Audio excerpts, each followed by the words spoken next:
Mi nombre es Brian Hernández, los saludo desde el departamento del Meta, desde su capital Villavicencio, y en esta ocasión me dispongo a hacer un podcast en el cual vamos a abordar los diferentes tópicos vistos en clase de principios generales del derecho, y más allá de eso vamos a tocar conceptos básicos del derecho, digamos como lo son los principios, como lo son las fuentes del derecho y como lo es una pregunta muy profunda y con la cual damos un arranque a esta sesión jurídica, y es ¿por qué nace el derecho? ¿Por qué se crea el derecho? Entonces ahí podemos encontrar que el derecho sirve para organizar la convivencia de las personas, es decir, es de todo ese andamiaje, esa estructura, ese sistema que permite regular las interacciones entre los seres humanos. ¿Y qué tan importante resulta el derecho para cualquier sociedad del mundo, ya que el ser humano por naturaleza, como especie, es belicoso, le gusta el pleito, el conflicto, inclusive las guerras? Si analizamos la historia nos podemos dar cuenta que hemos estado en guerras por toda la historia de la humanidad, en los diferentes, eh, digamos, meridianos que componen el mundo. Eso podemos hablar sobre el derecho como tal, para qué sirve. También nos da una seguridad de bien común, también pensando en colectivo, es decir, la mejor calidad de vida, el mejor bienestar para el colectivo. También podemos decir o abordar en segundo plano las fuentes del derecho, lo cual, como lo hemos visto en clase, lo hemos repetido en varias ocasiones, inclusive lo vimos en hermenéutica jurídica, y hay unas fuentes que son vinculantes y otras que no son vinculantes. Por eso hay una división dentro de las mismas en las cuales establecen las primarias y las secundarias.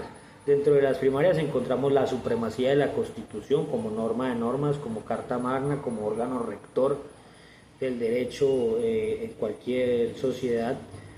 Encontramos en segundo plano la jurisprudencia, que son todas aquellas sentencias, todos aquellos fallos que ha realizado la rama judicial y en los cuales, inclusive en los cuales estados como Estados Unidos tienden a darle mucha importancia a esta fuente del derecho, equipararla inclusive con la supremacía de la Constitución. Aquí en Colombia no somos un país tan jurisprudencial, somos más de ley, más acogidos a la ley, y con esto arrancamos el tercer ítem, que sería la ley propiamente, la creación de la ley, que es la que rige todo el ordenamiento, la normatividad,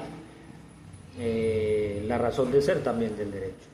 Y como segundo o secundarios encontramos la doctrina, que son todos los conceptos, todos estos eruditos, todas estas personas que se dedican al estudio del derecho, estudiosos del derecho, juristas, que crean conceptos nuevos. Todo este tipo de estudios hacen parte de la doctrina, también es una fuente del derecho. Y encontramos el derecho consuetudinario, que son aquellas costumbres, es decir, lo que se va repitiendo, va generando también una serie de importancias legales. Un ejemplo de ello puede ser por lo menos los 5 días que la gente se toma para un canon de arrendamiento pagar.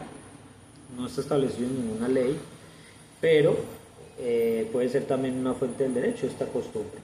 Entonces, también podemos ver la importancia de las fuentes del derecho, que es una de las preguntas que nos invita el docente.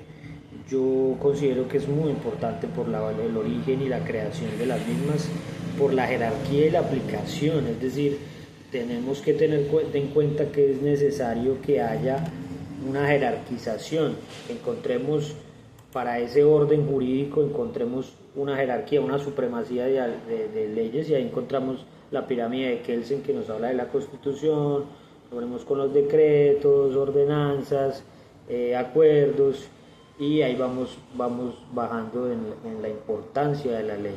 En el equilibrio también encontramos importancia de los principios constitucionales entre la libertad y la igualdad.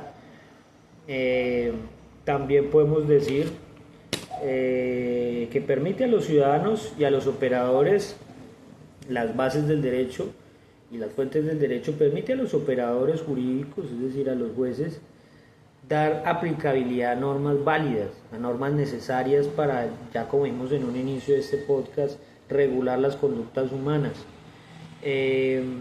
También dentro de la importancia podemos decir que son los cimientos mismos del derecho.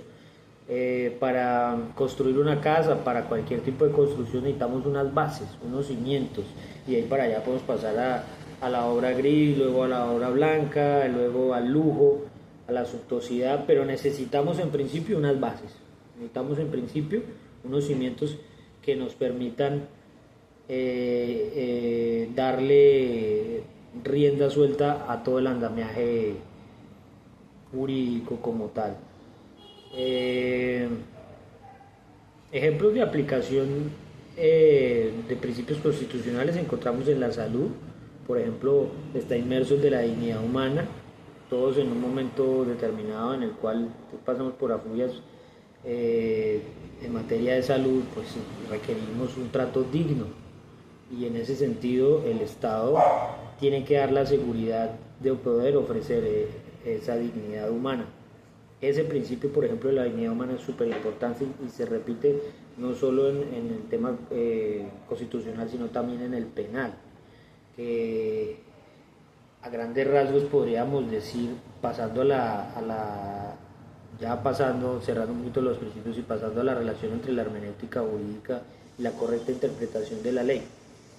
La hermenéutica jurídica es básicamente métodos en los cuales se usan para interpretar la ley, para conocer o dilucidar ese espíritu del legislador que nos hablan en muchas materias constitucionales, y es el espíritu del legislador. ¿Qué quería el legislador realmente a la hora de, valga la redundancia, legislar sobre esa ley o sobre ese tópico? ¿Cuál era la esencia? ¿Cuál era la finalidad? Volvemos a la finalidad de las cosas, el por qué se hacen las cosas. Y es muy importante la finalidad y conocer por qué se hacen las cosas, porque de ahí ya partimos de qué es lo que necesitamos. Entonces, en ese sentido, la hermenéutica es supremamente importante para interpretar de manera correcta las leyes y los fallos, que también podemos hacer hermenéutica sobre las jurisprudencias.